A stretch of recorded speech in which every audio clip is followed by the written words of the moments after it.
If you're going to be successful buying, refurbishing and selling properties on for profit, one of the most important things you need to get right is the purchase price of your property. You need to ensure you are getting a genuinely discounted, below market value property deal. Not a discount off asking price, because asking price can be too high. It's not always a true reflection of the property's value. But you need to make sure you're getting a below market value property. How do you do that? One of the most important things to ensure that you can do that is, firstly, you need to understand it's possible. Because there's still a whole bunch of people out there that will say you cannot get a property below market value. It's only worth what someone is willing to pay at any given time. How can you ever get it below market value? And that's just simply not true. There are loads of below market value property deals out there. There will be loads in your local area. The key is to understanding that in order to get a below market value property deal, you've got to understand why anybody would ever sell their property below market value.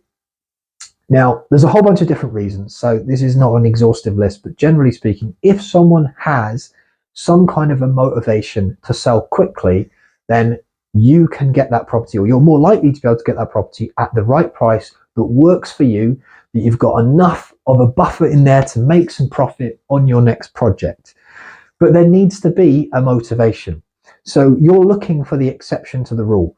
Most people, the vast majority of people, will be happy to wait to get that offer, get that highest offer close to possible the full market value on their property. That is what the vast majority of people will do. So if you've been out there already, or you're planning to go out there already and put some offers out to try and get a below market value property deal, you might find a lot of those offers are getting rejected because you're coming in too low, because you are relying on the exception to the rule. The exception to the rule is that person that says, you know what, yes, I'm happy to sell this property below what it's worth.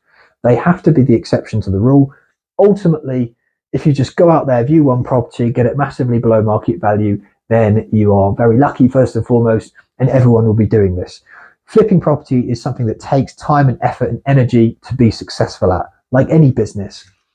So you're looking at the exception for the rule. So someone who is happy to sell their property below market value might be someone who is currently undergoing financial problems. They need that quick sale so they can have a fresh start. Someone who might be going through divorce, someone who might be planning to emigrate and they've got a timeline where they need to emigrate quickly. They want to get the property sold before they do. Someone who has inherited a property, it's costing them money. They don't have the money to do the refurb. They don't have the time, the interest, the inclination to do the refurb. So they just want to get rid of that property before it costs them any more money. Some people don't see a property as an asset like you might do if you're a property investor, developer, or you're an aspiring one. You might see that property as an asset because you know there's an opportunity to turn that derelict property into something that is going to be attractive and you're going to get a really good price at the end. But some people don't want to go through the hassle, and some people, especially if they've inherited a property, think, well, if I just sell it today, even if it's cheaper than it's worth, I'm still a hell of a lot richer than I was last week, right? So some people might have that perspective as well. There's a whole bunch of different reasons why people are happy to sell quickly and therefore are willing to accept a lower price, a discounted price for that property. But you're relying on the exception to the rule, which is why if you've gone out there, done a bunch of viewings, not got any below market value deals, it can feel like it's impossible. It can feel like you can't ever find a good deal. And it's often at that moment, if you've done a bunch of viewings, you've put a load of time and effort in, it's often at that moment when you start to think, where's this next deal going to come from? All of a sudden, you'll find a deal. And then what often happens in my experience is you'll find another deal all at once. And then you have to go and get more finance because you don't have enough money available to buy all the property deals that you've got all at once. That's often the way it works out. But ultimately, there are deals out there. There are situations where people are happy to accept a lower offer. You've got to understand those reasons. And then you've got to deliver on what it is that's going to solve that problem for them. So their problem is they need a quick sale in most cases. Maybe they've had a previous buyer. That buyer tried to get a mortgage on the property.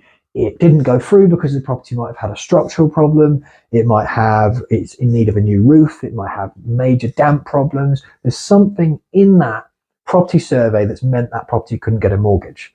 It's another real big reason why people are happy to take a lower offer on their property, because the fear of not being able to sell it because it's not mortgageable. So where you can come in is you deliver on the promise of being a quick, hassle-free purchase. So you're going to purchase that property. It's going to be a quick, hassle-free sale for the vendor. It's going to be a quick purchase for you. That benefits the vendor. It benefits the estate agent if there's an estate agent involved.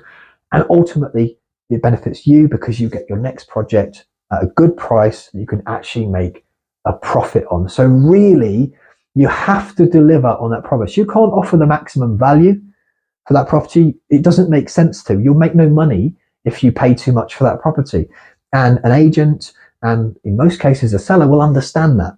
Don't try to be anyone other than you are. You are a developer. You're looking at getting this property at a price that works for you. So if you're honest about that, about your intentions, then they'll understand that you'll need to make a profit from it, and hence you need to get it at a certain price.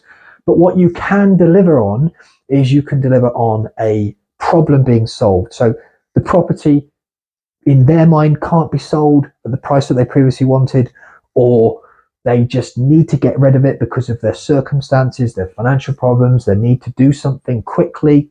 You are solving that problem. So that means you deliver on your promise of a quick purchase. So a quick, hassle-free purchase. That means you'll need to fund that deal with cash, private finance, bridging finance, something that's quicker than a mortgage. And of course, if the property is not in a mortgageable condition, you'll have to use one of those methods anyway. But that enables you to complete on the purchase of that property quickly. That takes the problem away from the seller, and ultimately it's a win-win scenario. The most important thing is you're thinking, well, if I'm speaking to people who've got financial problems or going through divorce, do I feel like I'm taking advantage of the situation to get a good deal? And that's a valid point. And I think when it comes to property, if you're providing an offer that works for you, because it has to be low in order to work for you, otherwise, what's the point? You wouldn't be very successful in property if you're paying too much for a property, first and foremost. So that offer that you put forward just works for you.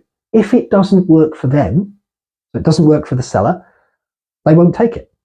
They'll hold out for more. And that's the key, is that you need to go in where it works for you. I'm not in the business of using any kind of overly persuasive methods to negotiate deals. I'm not here to push vendors to accept deals or accept offers that don't work for them. My attitude is I put my offer forward. If it works, great. Happy to move quickly on that promise of a quick purchase. And if it doesn't work, move on. There's plenty of deals out there, plenty of situations where you actually can get good deals that work for you at a good price, and it solves a problem for the seller. I remember looking at a property that went to auction quite a few years ago now, and the vendor was doing the viewing, so I got an opportunity to meet her. I walked around the property, and she was a hoarder. There was stuff everywhere. The property was massively derelict. It was horrendous in terms of condition, and she was still living there. And I just got the feeling that because it was an auction and that auction was coming up really soon, just in a week's time, she had all her stuff everywhere. She hadn't got a place to go. And I just thought, well, how the hell is she going to get all this stuff cleared and then move into a new place that she hasn't even got arranged? And I didn't really get the impression that she knew the situation, what was going on, to be honest. So I thought, do you know what? I don't fancy this. Said to the agent, I won't be bidding on this property. I don't fancy it. I'm not going to be the one to kick out all of her stuff on the street. It just didn't feel right. So I stepped away from that deal.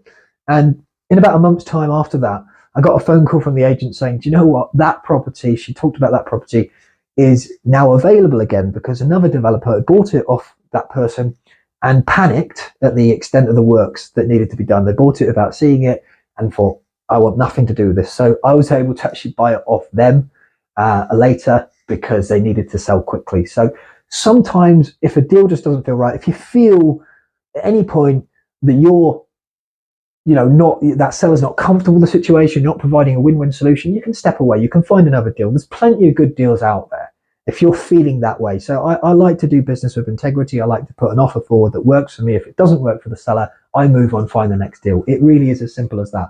But in order to be successful finding below market value deals, you have to understand that there are reasons.